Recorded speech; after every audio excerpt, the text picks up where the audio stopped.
Hello and welcome to the Eclipse Evolution podcast. I'm your host, Savannah Rose Johnson, and I'm thrilled to introduce a very special guest, special for what we're going to talk about, but also because he's my brother. Yes, it's my big brother, Jordan. So, would you like to introduce yourself? I'm Jordan. Hello. Yes. So, why I decided to interview my brother today is because, not only do I love him and cherish him, but he's also such an inspiration to me when it comes down to his journey. About 4 years ago today, I was realizing 4 years ago today, you were waking up out of a coma, Yeah. which is crazy.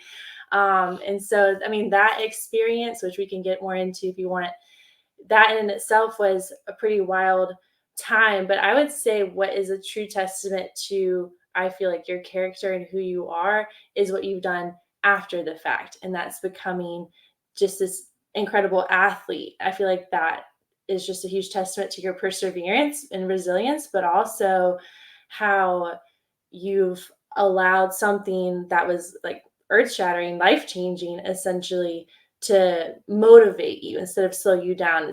I feel like it's really motivated you to just take on this whole new chapter of life of running these marathons, ultra marathons. You will not catch me doing that anytime soon, but if you want, you can start wherever you like, as far as just 4 years ago, kind of what things were looking like for you, and then we can just let the conversation flow to where you are now. Sure. Yeah. So the way I've had this conversation with a few friends and people that I know, and the way I always start off, they'll just kind of they're kind of intimidated and scared to ask, like, so what happened, or like, why were you in the hospital? And it's just like it's a question you don't usually ask anybody. True. And it's a little uh, unnerving to ask somebody else. And so I always respond with, you want the long version or the short version? And they typically say the short version because people got stuff to do. And my response is, well, I was in the hospital for a month and a half with emergency brain surgery. Now, usually after the short response, they need the long response. And so that'll usually end up turning into a very long conversation over lunch. We've done a couple times, or I have quite a few pages of everything written out that I can always just go over with them, or just email or text them and stuff, just so they kind of can get a grasp on it and ask questions wherever they want with whatever they want. So yeah, it's a whole nother big conversation for 2 or 3 more different podcasts, everything that went on there. But yeah, emergency brain surgery is the sum of everything. So yeah, then, eventually I got out of the hospital, obviously, and was just like in recovery mode, and just trying to figure out what I was capable of at that point in time, and what I wanted to do.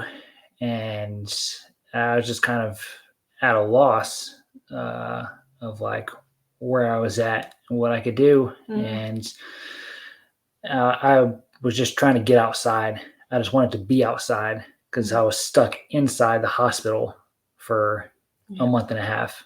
And just so I was just outside playing a ton of disc golf, and disc golf pretty much every day, just being outside. And I think eventually one day I was finishing up and I was like, I got to do something. I got to do something big. Like, I can't just be doing this. And so, what was it? That was, I guess, at the start of COVID. Yeah, that's right. And so I was just working out here at the house, on the back porch with all the little stuff that we have out there. So I was just trying to do what I knew to do, Sure. and the kind of workouts that I needed to do, and bigger compound exercises that could work tons of stuff, not Mhm. anything super specific, just big stuff like pull-ups Mm. or push-ups. And so started doing that, and then eventually uh, read that book uh, that Haley got me when I Mm. was in the hospital, Mhm. uh, Never Settled Mhm. by David Goggins. Nice. And I tell you, that a lot of fire in that book, because I was just like reading it, and I was just like, man, I can do this. Yeah. I can do this. I've done a marathon before. Mhm. What's an ultra marathon, 50K? That's just like what, 5 more miles? I can Just do 5 that. more. I can do Yeah. that. So came up with a big long plan for it, and uh, decided to do that and Wow. train for that. I think one other reason that helped encourage me to do that was when my brain surgeon, Dr. Woodall, Mhm. uh, he pretty much gave me the final okay, Mm. like you're fine, Jordan. Relatively speaking, you're physically and somewhat mentally capable and okay and recovered. Mhm. Uh, and so it's one thing for the brain surgeon to tell you that you're okay, but I needed to do something Yeah. to prove to myself that I was okay. Mhm. And I just thought, well, if I run 31 miles, I think I'm okay at that point. Uh, so that was one of the bigger factors that helped push me through some of those long training miles and Yeah. tough days. Uh, so some of those, running 22 miles for fun, it gets kind of boring after a while, to be honest. Like, Sure. no matter what you're doing or where you're running, you're just kind of ready to be done by the end of it. Mhm. And so that helped to get me through ultra marathon. And then I was just like, well, it's this is kind of fun. Might just keep doing this for a while. So kind of just kept running a whole bunch, and then next year decided, taper back a little bit and just run a Just marathon. run a regular Just run a marathon. marathon, just 26 miles, not 31. Yeah. So knew Nice. just try to run it a little faster, set some goals, Mhm. uh, trained with those goals in mind every single time, Mhm. and then hit them Mm. with the run. Yeah. Yes. Yeah, because your first marathon, you were 18, right? Yes. And then this past marathon that you did for your 33rd birthday? Mm-hmm. So quite a big time difference age-wise, but you beat your record that you set when you were 18 when you ran that marathon, right? Correct. By Yeah. like an hour, right? Pretty much. Yeah. That's crazy. Yeah. Yeah. I was Man. booking. Yeah. Yeah, that's wild. Man. No, I feel like that's huge because, I mean, like over a decade has gone by, again, went through the brain surgery and that huge recovery process, and you're like doing better than you were then. I feel like that's amazing. Oh yeah. Yeah. It's it's full steam ahead Yeah, in all aspects of that. And then for sure. uh, just like you finish one goal and then you move on to the next one, Hmm. and it's like, especially now, New Year's is in what, 5 days? Hmm. Yeah, it's like the resolutions are tough to set, and for people to get a specific one, or Yeah. like one that's like super tough. Like if you're whenever I have a goal set for myself, like, or I talk about my marathon training, like, Hmm. you don't decide to run a marathon and then the next week you run it. You Right. have week, month long programs to train for it. Yeah. And so you have to set little goals before you hit the big ones. Like Hmm. I've told some of my friends, like, Yeah. you're not going to run 26 miles before you run 10 miles in training, and before you run 12 miles in training, or 14 or 20. Like, you got to run all those mileages before you run the 26.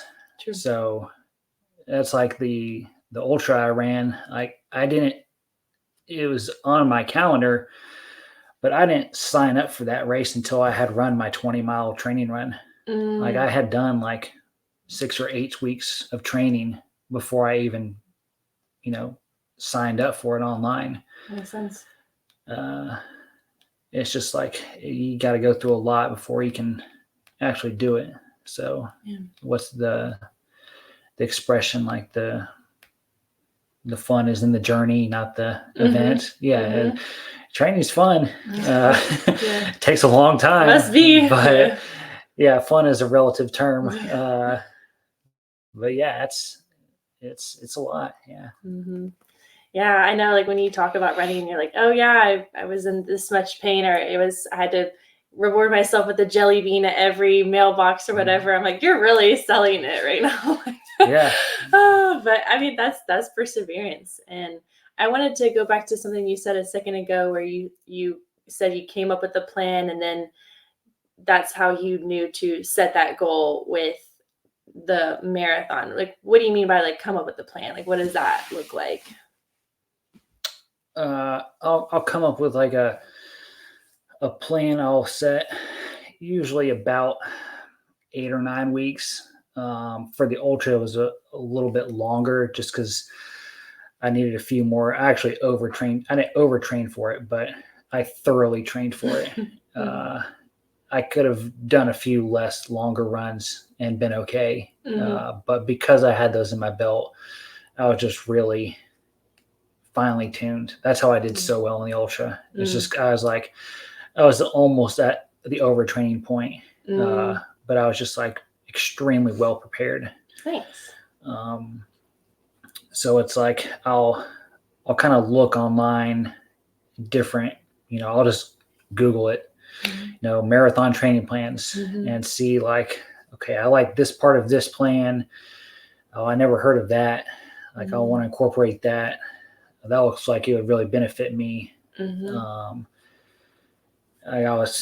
so I kind of, picked this from that plan and this from the other plan, and kind of combined a few different things. And with certain kind of mileage I was already able to run, I'd mix that in and incorporate that into my training. Or if I had other stuff going on that I wanted to include, like, how would I fit that into the plan?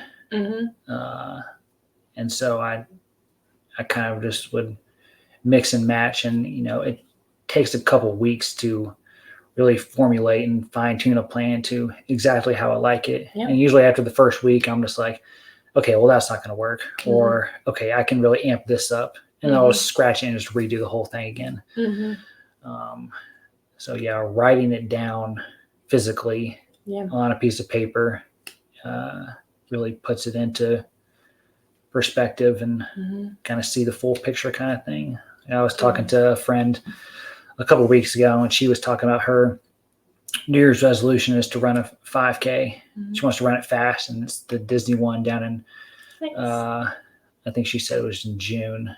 Ooh, and hot. So I told her, I was like, find, a couch to 5K program that you want to do. And there's a million of them online. Pick out whichever one works best with your schedule and current fitness level. Finish that up by like April or May.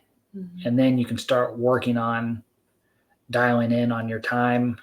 And, when May comes around, to really start dialing in on hydration techniques and how you're not going to melt in Orlando in June. Jeez. Yeah. So no kidding. It's kind of getting a big picture and then just really fine tuning it down to specifically what your goal is and what you want as the end result. That's awesome. Yeah. And I hear with that too, like just being flexible and listening to yourself when it comes to crafting that plan. Because it sounds like you started with something, but it wasn't until you got to experience it that you were able to refine it, to kind of customize it for yourself.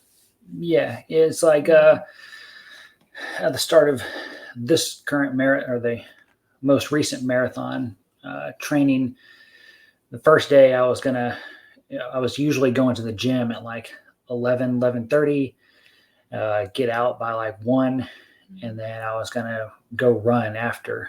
Well, running in Georgia at 1 o'clock in the afternoon in August is basically a death sentence. And I got out there and I was running 4 miles, and I was just like, someone's gonna peel me off the pavement. No. I just gotta wake up early and start running. So I'd wake up at 5, go to the gym for an hour, and then go run for another hour, get done with all my training by 9, just because I didn't want to be peeled off the pavement. And it was the only way not to do that. Yeah.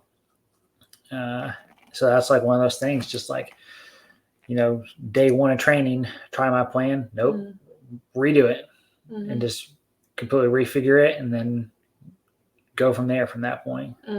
So it was tough kind of waking up so early, but I'm still doing it now just because I'm used to it by this point. So it's just part of my routine now, which is nice, convenient. Yeah, and you get to catch those sunrises that you show me the pictures of that are beautiful. Yeah, these days I'm getting up and moving before sunrise, so I gotta kind of watch them through the windows of the gym these days. But yeah. Oh, I love that. Sounds amazing. Yeah, and I think something I hear too is if something's not working, like not stopping, it's just refiguring it out. But like you said, just it's okay if you scrap it, but just keep going. Yeah, that's important. Yeah, still continuing to move forward no matter what. Like, I can't remember who said it. I saw a guy, I think he was a Navy SEAL guy, saying like, day 1 you're not going to see any results. You're not going to see anything. Day 2 you're not going to see anything. But if you keep at it, on day 100 you will see results. Other people will see results. You will notice results. It's just the consistency of doing it every day. It's like, what was it, yesterday? Yeah, yesterday was Christmas. I was at the gym at 5:30, 6, because no days off. Sunday was my rest day. Monday is just another chest day. I'm still going. I'm still putting up numbers on those days. Reps for Christmas, for absolutely. Jesus. Gains. Yes, I love that. I think that's super important for sure. And I want to know too, like, do you do anything to reward yourself once you meet these goals, like the mini goals and whatnot throughout? Yeah, the mini goals, not so much for like, I do have stuff for like a certain weight that I'm trying to hit. And I do have different stuff for that. Or like, I always set big goals, or not big goals, but I always have a reward for these runs that I go on. Like last Saturday, the run I was telling you about, before I went on the run, I went into the bakery and I was looking through the case, and I was just like, man, what do I want for when I'm done with this run? And eventually I picked out a chocolate cookies and cream cupcake. So that'll do it. I told her, I said, put that aside, and that'll be my reward for I get done with this run. And slugging up the last hill, I've been running for 2.5 hours. And I'm on the last hill. That's 1.5 miles long. That cupcake is getting me up that hill. Nothing else. Just knowing that cupcake is 1 mile away. Yes. All I have to do is just get up the hill. So I set those kind of rewards about once or twice a week, just knowing that whatever I had set aside is waiting for me. So food is a huge reward for me, and knowing it's there and stuff. And I do have other awards for different bigger goals. Like, I got a kind of a sweatshirt kind of thing. That was my goal for hitting 200 pounds. And it took a while to get it. but I did get there, and I got it. Yes. I was telling another friend about setting goals and different things you could do, and I've told her I've done this before, where I will set a goal and uh, I will buy my reward for it. I wanted a shirt, and what I did is I bought the shirt and I put it on a hanger and I hung it up on my door. And I said, once I hit that goal, I can get that shirt off the hanger and wear it. Dang. So every morning when I woke up, I had to look at that stupid shirt on the back of my door. Every night when I went to sleep, I had to look at that shirt. And it just would remind me, just like, get to work.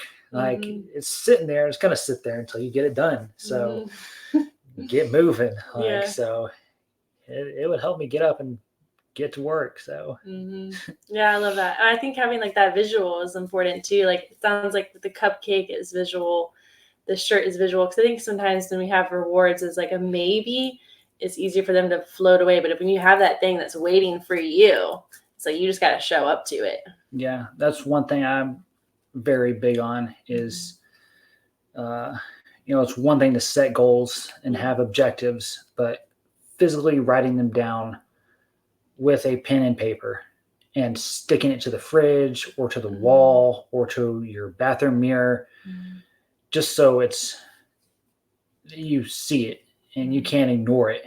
Like, you have to see it. And it's just a reminder to work on it and to get after it, because it can kind of just slip your mind if it's not. And I know, because it's happened for me. It's like, if I don't write something down, I'm freaking forget about it, no matter what it is, goals or a grocery list or anything. Shoot, I hear you. So it's writing the objective down is probably number one in my book. It's very big. Yeah, I feel like it makes it real. Like, it just takes it from like an abstract like thought in your mind to like, here's something that's like not just an idea, it's information. Yeah. Oh, that's powerful. So what do you do to like recover from these races or just like your big long runs and stuff? Like, what does that look like, just taking care of you? Like, physically, what do I do? Yeah. Yeah, it depends kind of on how I'm feeling that day, and how the run went or the workout. And, it definitely depends on the season. An 18-mile run in November doesn't require nearly as much recovery as a 13-mile run in June. Yeah. It's a bit of a difference, and just how another thing that will definitely play a factor in my recovery is how well I had prepared for it. True. If I'm very well hydrated before these runs, then I won't be as dehydrated by the end. But if I didn't hydrate properly beforehand, I can tell during my run, and I will definitely be able to tell by the time I get done, just because foggy and a little extra tired. And so really just I have a big long stretching routine that I do, that I'll do right after my run. I have 2 foam rollers, the one that you got me, and then another bigger, softer one, compression socks. I have 4 pairs of compression socks that I'm always changing out and stuff. What else? Ice baths if I'm really hurting, but I hate ice baths. Yeah. I think everybody does. Yeah. So I really, if anything, prepare well enough so that I don't have to have an ice bath. That's motivation. Yeah, that's certainly motivation for me. Yeah. But yeah, just stretching and then doing big, long stretching routines throughout the week. So I'm not jumping in cold basically to my run. I'm already a little more elastic. I'm starting my run. I don't need as much recovery afterwards because I've already started on that throughout the week. And then just eating a bunch. Diet will differ depending on the day of the week. And the kind of mileage I'm putting in Mhm. and other days in the gym, what I'm doing in there. So kind of just on a day-to-day gauging what I'm doing physically with how much I want to consume. Yeah, yeah, definitely have to eat enough and the right stuff to fuel your body through all those miles. Mm-hmm. Yeah. For sure. That's amazing. So I guess looking back now that you have the ultra marathon and then the most recent marathon under your belt, like, and with it being 4 years now since you were in this recovery process, like, what does that mean to you to be like where you're at with these medals on your wall and everything? Like, just what does that mean to you personally? Yeah. It's just like I just started doing it, and it's just like something I have to do. Uh, I was given the I'll say given I was presented the opportunity to do something different, and so I decided to take the universe up on that offer and started doing something different about it. Yeah. Uh, I I heard this expression. I don't know if he's a doctor or just a guy who said, uh, every man lives two lives, and the second one begins the moment he realizes he only has one. Oof. Oh, And yes, that is good. that'll light a fire in you. Yeah. And that I heard that and it just stuck with me. And I'm just like, I got one. I'm on that one. I better get moving. So that's just full steam ahead. Yeah. It's just time to go. I don't know like what's gonna happen tomorrow, so I might as well do it today. Right. So Yeah, it's like someday isn't a day of the week. That's what I remind myself. Where it's like, I'll do this someday. It's like, yeah, that's not Monday, Tuesday. That doesn't exist. So yeah. no, I love that. And I guess for anyone who's listening who maybe would need some words of encouragement just with starting that second life or that life that they're really consciously embracing like you are, what kind of words would you share for them? Start right now. As soon as this podcast gets done, just start it right now. I mean, you don't know what tomorrow's going to bring, so you have to start it today. Yeah. Like, New Year's is what did we just say? 5 days. Don't wait 5 days to start working out. Start working out today. Start moving today. Start training today, or start your resolution right now. You just gotta. Time only moves forward. It'll never go back. So start it now. And it's don't start out too quick. As long as you're moving forward, you're moving forward. I tell this to people all the time at the gym, and they'll just say, like, you're always using like this much weight, or I wish I could do that. And I'm just like, hey, the only thing that matters is we walk through the gym door and we're using the same machine. The number doesn't matter. The reps don't matter. We're just here doing it. Amen. And that's the only thing that matters, you know? So that's really the thing. It's just like, just do it. It doesn't matter if you're slow. If your goal is to walk more, if you take one more step than you did yesterday, you're improving. Yeah. If you took 10 more, you're improving. So just making any progress forward is progress. Yeah. So you have to think about that, because some goals take a long time, and it's brutal.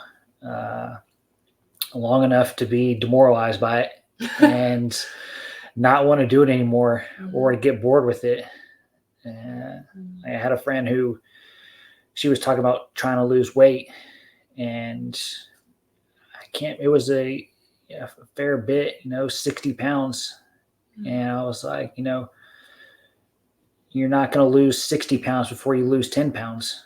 Mm-hmm. So 10 pounds, your goal is to lose 10 pounds weight. Your goal is no longer to lose 60. 10 pounds is a new goal. Once you do 10, then you can hit 15. But you're not going to lose 60 before you lose 10. So start small and then go from there. Yeah.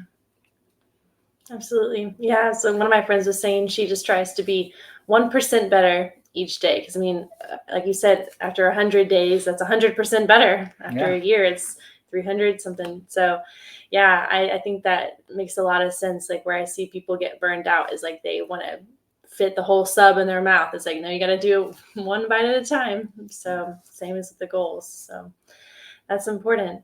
Well, thank you for sharing all of these different just insights on like the logistical, and then also just it sounds like the mental component too. But I know I've been like asking lots of questions. Was there anything that you just felt and just was on your heart that you would like to share? Anything that feels important that I may have missed just when it comes down to like this process, your process, anything else?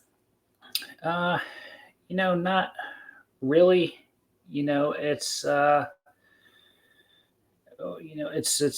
it's a long process. And there's no rush. The person who finishes last in the marathon still gets a medal.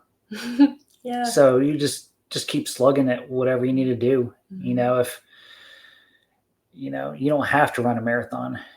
If you don't run and you run to the mailbox and back, you ran more than you did yesterday. So just like any improvement is an improvement. And another, anybody can start from anywhere. You don't have to, you certainly don't have to have brain surgery to start doing all this stuff. Right. Like, you don't have to have anything. You just have to want to do it. And the desire to try something new or something that's uncomfortable or something that's difficult. Because the reward is all inside. The medal is cool, the t-shirt's cool, but it's the inside that what you take around with you every day. The shirt you wear every day would get kind of gross, but you can still do it, I guess. But but yeah, there's another David Goggins quote from his second book that I read before I started training for this marathon. And I remember he said, there's no prerequisites to becoming great. You can starting training to be great right now. Like you don't have to wait for anything or do anything to start thinking you're great. Start being great right now. Let's get on it. You just have to do it. That's the tough part. Yeah, little by little. Yeah, it'll get done. Wow. Well, that was wonderful. Thank you so much. I appreciate you just being so open and for sharing your journey and like what's worked for you and all those words of encouragement to everyone who's listening and watching. So thank you. For sure. Yes. And for those of y'all who would like to just check out more or you can just let me know. I don't know, Jordan, I should have asked this before if there was like a way for people to get in touch with you if they had questions. I wasn't sure. I have an email address. Is that that works? Okay. Yeah, for sure. Email is jajohnson1015@gmail.com. Cool. And I think I can have my Strava. Oh, nice. Yeah. And I can put all this info in the description as well for folks. And then, of course, if anyone else has further questions for me or just would like to get in touch with either one of us more, just reach out. You know where to find me. And yeah, and so I'll include Jordan's. What's Strava? I've never heard of that. Strava. It's like a running app. Oh, okay. Okay. You can like... that's what you talked about. Yeah. Oh, like okay. that group I've started on there. Yeah. Yeah. So okay, like, cool. Nice. Yeah, I'll send you that link. Yeah. But yeah, I'm just Jordan Johnson on Strava. There we go. In Watkinsville. I'll put that link in the description so y'all can continue to get more of his nuggets of wisdom. You can join his Strava group. That'll be awesome. See, with the Strava stuff, you can certainly add me as a friend. See what kind of runs I'm doing. You add me as a friend, I will 100% comment on your runs and give you thumbs up and encourage you more. Just seeing you on there, that's just what we do on there. So I love that. That's such a cool community that you're just fostering. I love that. Yeah. Yay. Well, thank you all so much for tuning in and for listening and watching. I'm Savannah Rose Johnson here with my brother, Jordan Johnson, and hope you have a great rest of your day. Bye for now.